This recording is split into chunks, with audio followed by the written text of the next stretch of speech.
Before smoothies versus after, the transformation shocked even me.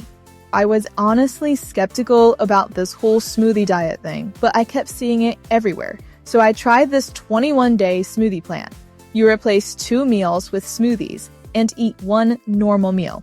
First few days, I was like, is this actually gonna work? But by week 2, I started noticing my clothes fitting differently. I'm someone who's tried literally everything.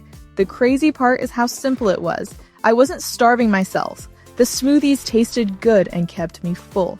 By day 21, I had to do a double take in the mirror. If you're on the fence about trying something new for weight loss, this might be worth checking out. It's called the smoothie diet. Honestly, seeing my progress after 21 days was incredible. I feel so much more confident now.